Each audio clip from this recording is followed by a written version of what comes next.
चलिए गाइस, आज की इस वीडियो लेक्चर में मैं आपको बहुत ही कम समय में इलेक्ट्रॉनिक विन्यास निकालना सिखाऊंगा। जैसा कि आप सब जानते हो, इलेक्ट्रॉनिक विन्यास काफ़ी इंपॉर्टेंट टॉपिक है। विन्यास निकालने के लिए हमें सबसे पहले परमाणु के बारे में जानना होगा, उसके बारे में हमें इंफॉर्मेशन कलेक्ट करनी होगी। आप लोगों ने पिछली की कक्षाओं में परमाणु के बारे में पढ़े होंगे, परमाणु के स्ट्रक्चर्स के बारे में पढ़े होंगे कि परमाणु में एक नाभिक होता है जिसमें प्रोटॉन और न्यूट्रॉन होते हैं और उसके चारों इलेक्ट्रॉन वृत्ताकार पथ में चक्कर लगाते हैं। अगर आप लोगों ने नहीं पढ़ा तो कोई दिक्कत नहीं, चलिए इसको मैं एक बार पुनः आपको समझा देता हूँ। देखिएगा, इस प्रकार से परमाणु की स्ट्रक्चर होती है। इसमें एक न्यूक्लियस होती है जिसमें प्रोटॉन और न्यूट्रॉन होते हैं और इलेक्ट्रॉन इसके चारों ओर चक्कर लगाते हैं, जिसे हम ऊर्जा स्तर कहते हैं या फिर हम इसे कोष कहते हैं। इसे प्रिंसिपल क्वांटम नंबर भी कहा जाता है, आप याद रखिएगा, और इसे कक्ष भी कहा जाता है।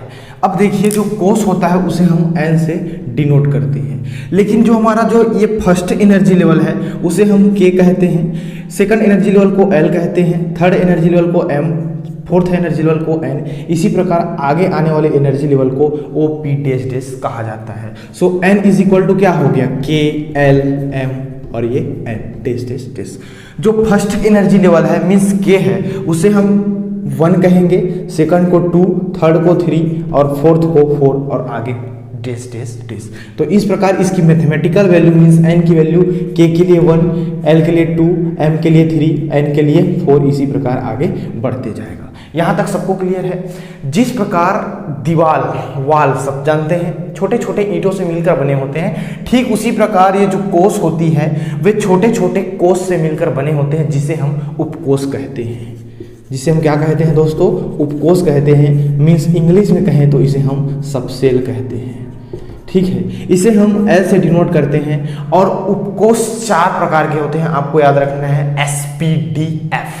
उपकोष 4 प्रकार के होते हैं, SPDF। बस ये चीज आप याद रखिए कि उपकोष जो है, देखिए जो सेल होती है मीन्स कोष जो होती है वो छोटे छोटे कक्षकों से मिलकर बने होते हैं, जिसे हम उपकोष कहते हैं, सबसेल कहते हैं। इसे L से डिनोट करते हैं और सबसेल 4 प्रकार के होते हैं, SPDF। अब खुद से सोचिए, छोटा दीवार है तो उसमें छोटे छोटे क्या ईंट कम होंगे, थोड़ा दीवार बड़ा है, दीवार का साइज बड़ा है तो उसमें छोटे छोटे ईंट क्या होंगे, ज्यादा होंगे। सेम टाइम यहाँ भी वैसे ही होगा। कैसे, जैसे छोटा कोष है तो उसमें छोटे छोटे उपकोष भी क्या होंगे, कम होंगे। थोड़ा बड़ा उपकोष है तो उसमें छोटे छोटे उपकोष भी ज्यादा होंगे। इस प्रकार देखिए, यहाँ होता क्या है, जो हमारा फर्स्ट जो सेल होता है, जो पहला सेल होता है वो छोटा होता है, सो इसलिए इसमें एक ही सब सेल होते हैं, वो भी S। जो हमारा सेकंड जो सेल है वो फर्स्ट की तुलना में थोड़ा सा बड़ा होता है, सो इसलिए इसमें 2 सबसेल होते हैं, S और P। जो हमारा थर्ड सबसेल है वे इसकी तुलना में थोड़ा बड़ा है, तो इसमें 3 सबसेल होते हैं, S P और D। और जो हमारा फोर्थ सेल है वे तीनों से बड़े हैं, इसलिए इसमें 4 सबसेल होते हैं, वो S P D और ये F। जो पहले सेल का सबसेल होगा उसे हम 1S कहेंगे, जो सेकंड सेल का सबसेल होगा उसे हम 2S 2P कहेंगे, और जो थर्ड सेल का सबसेल होगा उसे हम 3S 3P 3D कहेंगे, और जो हमारा फोर्थ सेल का सबसेल होगा उसे हम 4S 4P 4D और 4F कहेंगे। अब सवाल यह है कि सर अगर 5वें सेल में सबसेल होगा तो उसे हम क्या कहेंगे, तो सिंपल सा है 5S 5P 5D 5F, इस प्रकार से कहेंगे। ये रहे इसके सबसेल्स कि K सेल में एक ही सबसेल होते हैं, वो भी 1S। L सेल में 2 सबसेल होते हैं, 2S 2P। चलो N सेल में 3 सबसेल होते हैं, 3S 3P 3D। और 4 सेल में मीन्स N सेल में 4 सबसेल होते हैं, 4S 4P 4D 4F। यहाँ देखिए, जो हमारा S सबसेल है वो किससे स्टार्ट हो रहा है, फर्स्ट सेल से, मीन्स 1S से स्टार्ट हो रहा है, 1S से। 1S के बाद 2S में जा रहा है, 2S 3S, इस प्रकार से। जो हमारा P सबसेल है वो कहाँ से स्टार्ट हुआ, देखिए कौन से सेल से, सेकंड सेल से। मीन्स हमारा जो P सबसेल है वे 2P से स्टार्ट हो रहे हैं, सबको क्लियर है, 2P 3P, इस प्रकार से डैश डैश डैश। और जो हमारा D सबसेल है वो किससे स्टार्ट हो रहे हैं, थर्ड से, मीन्स तीसरे सेल से। 3D से स्टार्ट हो रहे हैं, देखिए D सेल्स जो है आपका 3D से स्टार्ट हो रहा है, 3D 4D dash dash dash. और जो हमारा F सबसेल है वो किससे स्टार्ट हो रहा है, N सेल से, मीन्स फोर्थ सेल से स्टार्ट हो रहा है। सो देखिए इस प्रकार से ये क्या हो जाएगा, 4F 5f। इस प्रकार इससे हमें क्या पता चला कि जो s सब सेल 1s से स्टार्ट होता है, जो p सब सेल है वो 2p से स्टार्ट होता है, मींस 1p नहीं होता। जो d सब सेल है वो 3d से स्टार्ट होता है, मींस 1d 2d नहीं होता। जो f सब सेल है वो 4f से स्टार्ट हो रहा है, मींस इसमें 1f 2f 3f नहीं होता। ये इन्हीं सब सेल्स में हमें इलेक्ट्रॉन को भरना है, इन्हीं सब सेल्स में हमें इलेक्ट्रॉन को फिल करना पड़ता है।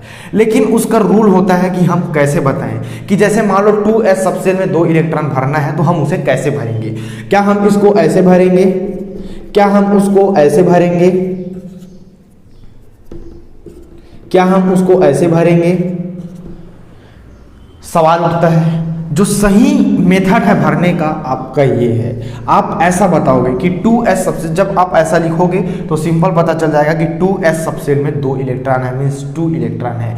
2s सबसेल में 1 इलेक्ट्रॉन है तो आप ऐसा बताओगे। आप ऐसा लिखते हो तो आपका गलत हो जाएगा। सबको समझ आया? 3p में 6 इलेक्ट्रॉन है, उसको कैसे लिखेंगे? तो आप सिंपल लिखोगे 3p6 इस प्रकार से। तो ये आपका लिखने का तरीका हो गया। इसमें एक कंडीशंस होती है कि किस सबसेल्स में इलेक्ट्रॉन हम भर सकते हैं, उसको ध्यान से देखिएगा कि हम मैक्सिमम इसमें कितना इलेक्ट्रॉन भर सकते हैं किस सबसेल में। देखिए हम मैक्सिमम s सबसेल में 2 इलेक्ट्रॉन भर सकते हैं, p सबसेल में हम मैक्सिमम 6 इलेक्ट्रॉन भर सकते हैं, d सबसेल में मैक्सिमम हम 10 इलेक्ट्रॉन भर सकते हैं और f सबसेल में मैक्सिमम हम 14 इलेक्ट्रॉन भर सकते हैं। ध्यान रखिएगा, मैंने बताया है मैक्सिमम, इससे अधिक आप इलेक्ट्रॉन नहीं भर सकते। s सबसेल में 2, p सबसेल में 6, d सबसेल में 10 और f सबसेल में 40 मींस 14 इस प्रकार से। तो आपको इतना चीज बताने का निष्कर्ष ये है, सिर्फ 2 चीजों को आपको ध्यान देना है कि जो सबसेल्स होती है वो 4 प्रकार के होते हैं, s p d s में हमें इलेक्ट्रॉन को भरना है और s सबसेल में मैक्सिमम हम 2 इलेक्ट्रॉन भर सकते हैं, p सबसेल में मैक्सिमम 6, d सबसेल में मैक्सिमम 10 और f सबसेल में मैक्सिमम 14 इलेक्ट्रॉन। और जो हमारा s सबसेल होता है वो 1s से स्टार्ट होता है, जो p सबसेल होता है वो 2p से स्टार्ट होता है, जो d सबसेल होता है वो 3d से स्टार्ट होता है और f सबसेल जो होता है वो 4f से स्टार्ट होता है। बस यही दोनों चीजें आपको याद रखनी है, आप जल्दी से इसे नोट कर लीजिए। अब मैं आपको एक छोटा सा पॉइंट याद कराता हूँ, उसके बाद हम इलेक्ट्रॉनिक विन्यास देखेंगे। लिख लीजिए। अब आपको मैं एक सिंपल सा पॉइंट बताता हूं, उसको आप याद रखिएगा। देखिए school, public school, Delhi public school, फाड़ो दिल्ली पब्लिक स्कूल। बस सिंपल सा देखिए क्या है, school, public school, Delhi public school, फाड़ो दिल्ली पब्लिक स्कूल। बस आपको सिंपल ये चीज याद रखना है। और कुछ क्षणों पहले मैंने आपको बताया है कि जो s सबसेल होता है वो किससे स्टार्ट होता है? 1 से। सो 1s हो गया, उसके बाद 2s, उसके बाद आपका 3s हो गया, उसके बाद आपका हो गया 4s, उसके बाद आपका 5s, उसके बाद 6s, उसके बाद 7s, उसके बाद आपका हो गया 8s। यहाँ सबको क्लियर हुआ बातें? p सबसेल किससे स्टार्ट होगा वो बताए हैं कि 2 से स्टार्ट होगा, तो 2p हो गया, 3p हो गया, 4p हो गया, 5p हो गया, उसके बाद आपका 6p हो गया, ये आपका हो गया 7p। और जो हमारा d सबसेल है वो किससे स्टार्ट होता है? 3d से, तो 3d हो गया, ये 4d हो गया, ये 5d हो गया, ये 6d हो गया। और जो हमारा s सबसेल है वो स्टार्ट होता है 4 से, तो ये 4f हो गया और ये आपका हो गया 5f। बस आपका काम हो गया। सिंपल देखिए 1s 2s 2p 3s 3p 4s 3d 4 5s 4d 5p 6s 4f 5d 6p 7s 5f 6d 7p 8s। बस आपका काम हो गया। अब आपको इलेक्ट्रॉनिक विन्यास निकालना आ जाएगा। इलेक्ट्रॉन हमें भरना है इसी क्रम में, पहले 1s में, 2s में, उसके बाद 2p 3s 3p 4s, इस क्रम में आपको इलेक्ट्रॉन भरना है। अब मैं आपको एक छोटा सा एग्जांपल लेके सिखाता हूं। देखिएगा, एक परमाणु है नाइट्रोजन परमाणु जिसका एटॉमिक नंबर होता है 7।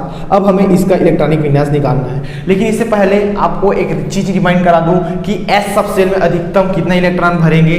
2 इलेक्ट्रॉन भरेंगे, पी सबसेल में अधिकतम 6 भरेंगे, डी सबसेल में अधिकतम 10 भरेंगे और एफ सबसेल में अधिकतम कितना इलेक्ट्रॉन भरेंगे 14। बस ये चीज़ आप एक बार और याद कर लीजिए। अब देखिए हमें निकालना है इलेक्ट्रॉनिक विन्यास। हमारे पास 7 इलेक्ट्रॉन है, 7 इलेक्ट्रॉन को हमें इस सबसेल्स में फिल करनी है, भरनी है। तो देखिए सबसे पहला इलेक्ट्रॉन किस में भरेगा 1s में। सो 1 सबसेल में कितना इलेक्ट्रॉन भरता है 2, तो 1s में कितना हो गया 2 हो गया। उसके बाद अगला हमारा क्या है आपका 2s, तो 2s में भरेगा और कितना इलेक्ट्रॉन 2। अब देखिए 2 और 2 4 इलेक्ट्रॉन हो गए और इसके पास कितना है 7, 3 इलेक्ट्रॉन और बचे।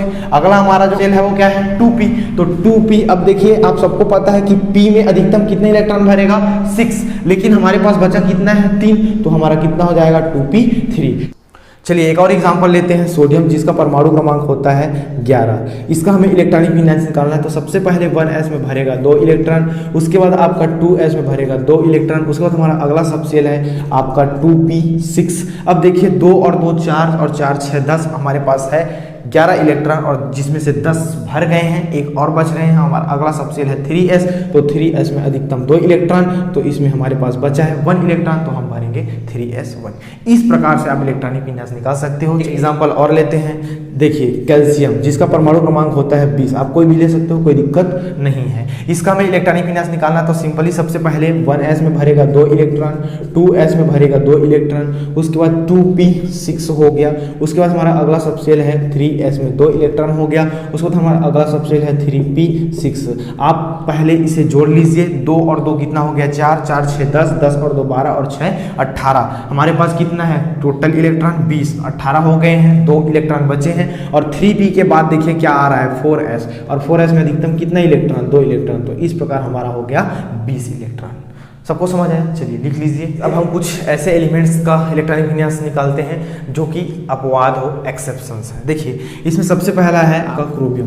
क्रोमियम का एटॉमिक नंबर होता है 24। इसका हमें इलेक्ट्रॉनिक विन्यास निकालना है, रूल वही फॉलो करेंगे। देखिए 1s में 2 इलेक्ट्रॉन हो गया, उसके बाद 2s में 2 हो गया, उसके बाद हमारा अगला सबसेल है 2p6 हो गया, 3s में 2 हो गया, उसके बाद 3p में हो गया 6, उसके बाद हमारा अगला है 4s में 2 हो गया। यहाँ तक आप इसे काउंट कर लीजिए, 2 और 2 4 हो गए, 4 और 6 10, 10 और 2 12, 6 18, 18 और 2 20, हमारे पास कितना है 24, 20 हो गया है। अगला हमारा जो सबसेल है वो क्या है 3d, और हमारे पास बचा है 4 इलेक्ट्रॉन, तो 3d में 4 हो जाएगा। इस प्रकार इलेक्ट्रॉनिक विन्यास। लेकिन यहाँ होता यूँ है कि जो 3d4 होता है वो अस्थायी होता है। सो ये अपने आप को स्थायी करने के लिए, अपने आप को स्थायी बनाने के लिए 4s2 के 1 इलेक्ट्रॉन को ले लेता है और फाइनली ये कन्वर्ट हो जाते हैं 3d5 में, और ये 4s कन्वर्ट हो जाते हैं 4s1 में। सो यही आपको अपवाद देखने को मिलता है। सो इसलिए इसका इलेक्ट्रॉनिक विन्यास finally 1s2, 2s2, 2p6, 3s2, 3p6 और ये 4s1 और ये 3d5 हो जाता है, और ये वाला इलेक्ट्रॉनिक विन्यास सही हो जाता है और ये वाला आपका रॉन्ग हो जाता है। इस प्रकार ये एक्सेप्शंस के केस में होते हैं। आपको पीरियोडिक टेबल में बहुत ही रेयर केस में, बहुत ही कम ऐसे केस देखने को मिलेंगे। चलिए एक एग्जांपल और लेते हैं, इसमें है कॉपर। कॉपर का एटॉमिक नंबर होता है 29। इसका हमें इलेक्ट्रॉनिक विन्यास निकालते हैं। देखिए सबसे पहले 1s में जाएगा 2 इलेक्ट्रॉन, उसके बाद 2s में 2, 2p में 6 हो गया, 3s में 2 हो गया, उसके बाद 3p6 हो गया, 4s2 हो गया और 3d।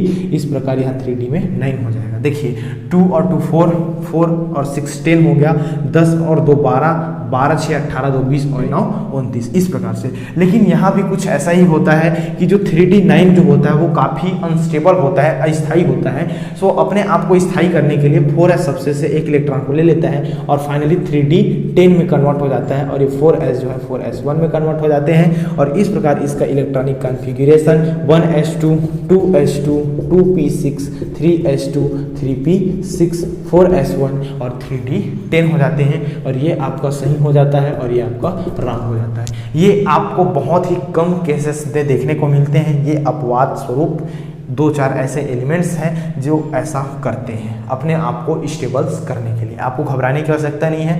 सो इस प्रकार आप किसी भी एलिमेंट्स का इलेक्ट्रॉनिक विन्यास निकाल सकते हो पूरे पीरियोडिक टेबल में, बस अपवाद को छोड़ करके। वीडियो कैसा लगा कमेंट बॉक्स में लिखना मत भूलिएगा।